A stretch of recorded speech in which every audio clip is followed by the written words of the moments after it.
Welcome to understanding the 11 biological preferences and which one is yours.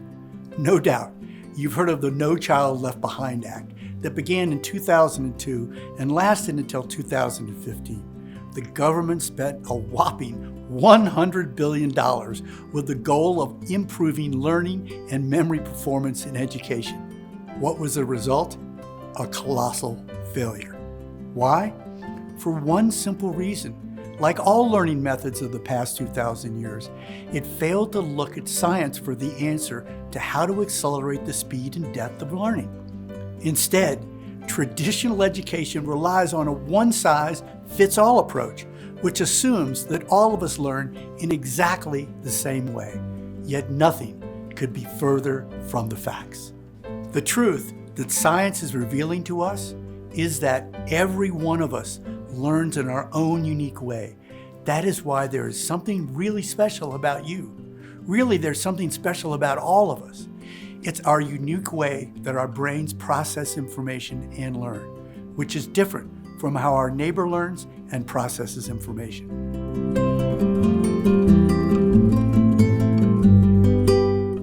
Before we get into the 11 biological preferences and which one might be yours, let me explain the root of this misconceived idea that we all learn in exactly the same way. Before we can transform our broken learning systems, we need to understand what is causing them to be broken in the first place. Ancient learning theory is that main cause. Ancient learning theory depends heavily on what Ivan Barzykoff of optimal learning called the fallacy of the familiar.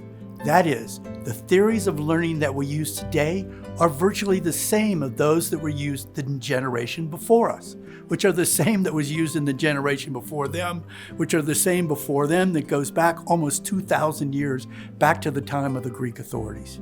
Yes, there have been updates over the years and small changes, but the typical classroom and training rooms you and your children study in today are very similar to the classes your great-great-great-grandparents studied in. Not much has really changed when you look at it from a scientific level.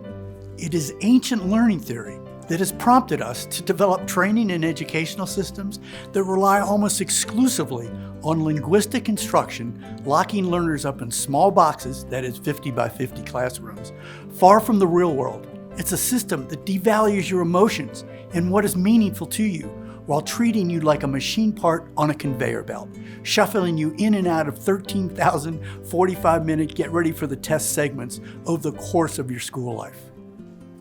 Ancient learning theory makes us accept the bizarre concept that intelligence is not represented by how happy and successful you are in life, but instead on your score on a pen and paper test.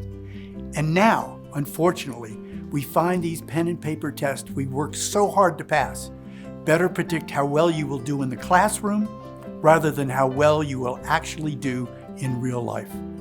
A popular quote, commonly attributed to Mark Twain, sums up today's learning failures based on ancient learning theory really well. He said, "It ain't what you don't know that gets you into trouble, it's what you know for sure that just ain't so."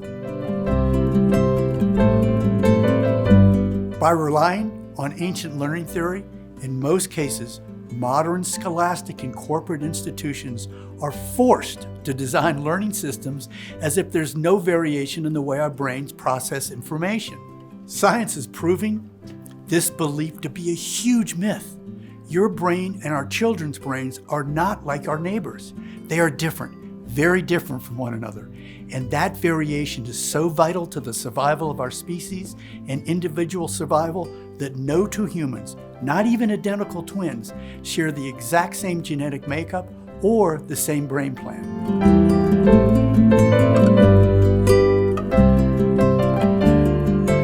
Why do we have so many brain variations? We can look to evolutionary biology for the answer. The answer is that it helps the human species survive and thrive more effectively than if we all had the exact same brain plan. Let me explain.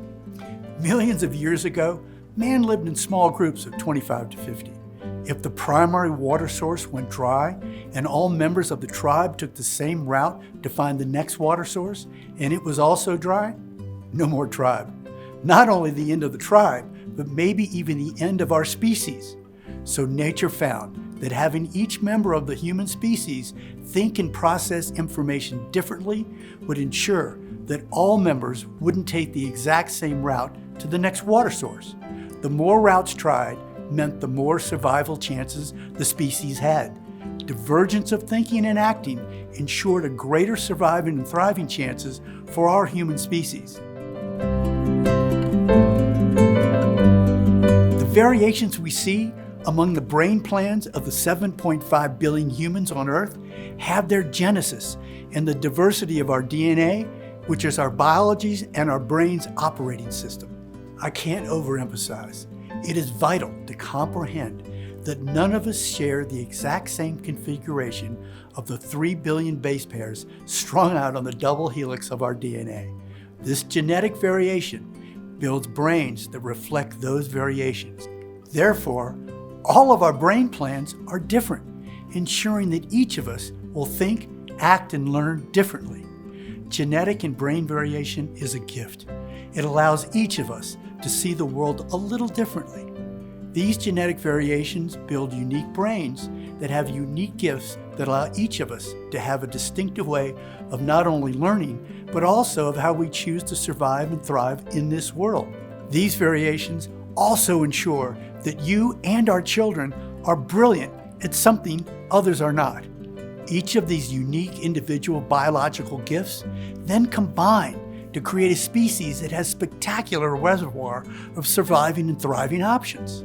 It is this variation in brain plans all working together that have allowed us to create such amazing things like putting a man on the moon, creating the internet, and producing cures for diseases like polio and coronavirus. Although most good teachers and trainers do indeed see the brilliance in each one of us, but traditional teaching methods instruct us as if we all have the exact same biology.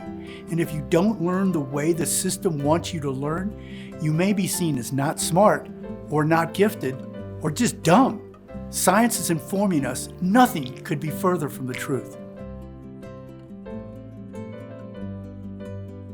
At the Learning Code Institute, we have found that to help educators, business leaders, students, and parents more effectively comprehend this concept of brain variation, a deep understanding of what we call the 11 biological preferences is advantageous. While the evidence reveals that there are really 7.5 billion different biological intelligences or learning preferences, one for each of us on the face of the earth, what we have discovered is that for most of us, we tend to prefer to learn in one of what we call the 11 biological preferences. Research on these biological predispositions is in its infancy, but discussing the biological preferences and understanding which one or ones are yours helps bring a greater clarity to those of us who want to create profound learning and behavior change in ourselves and others. Please note, we are not suggesting that the following is a definitive list of biological preferences.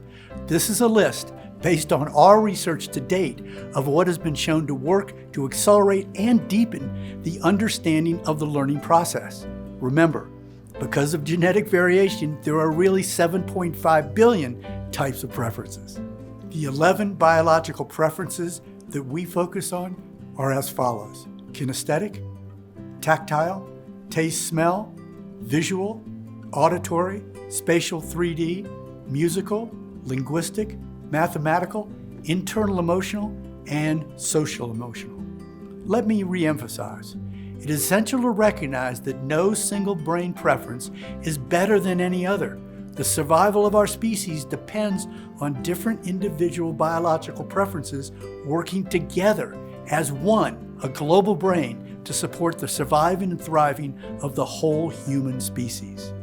The main advantage of understanding the different biological preferences presented here is not to encourage breaking students into small groups that are taught in what their primary preference might be, like visual, auditory, spatial, and kinesthetic, as some suggest. That just makes the whole process of learning way too mechanistic, and is the main reason the research on teaching to a preference is so disappointing. Our goal in presenting these preferences is to give you a heightened awareness and insights to how you and others prefer to process information and learn, and to stop judging ourselves negatively if we don't naturally learn in the way traditional education and training programs present information to us. We can only reach our maximum species potential when we learn to work with rather than against others in our species with different biological preferences.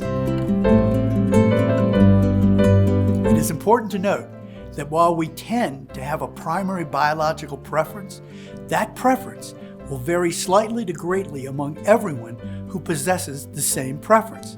Therefore, even if you have a spatial, musical, or linguistic preference, because of brain variation, it will hook up to all your other brain areas differently than anyone else on the face of this earth.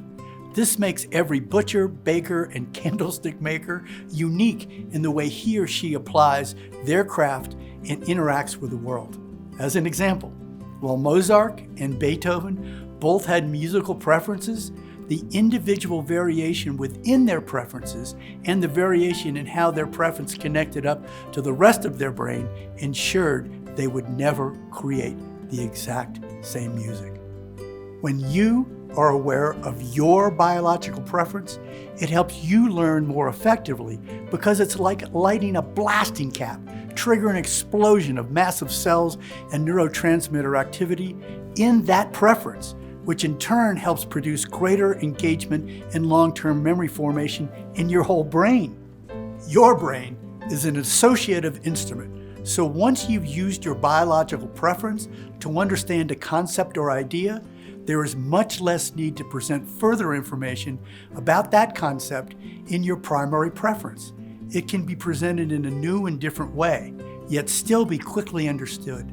You will learn more about how this occurs in our books and online programs. While understanding genetic and brain variation is only a small piece of understanding your learning code, it is an important piece. Therefore, we strongly urge you to spend some time on these pages to understand more about you and others' biological preferences and how to activate them. We think you will find it fascinating, and more importantly, support you to gain a deeper grasp of how we actually learn and remember.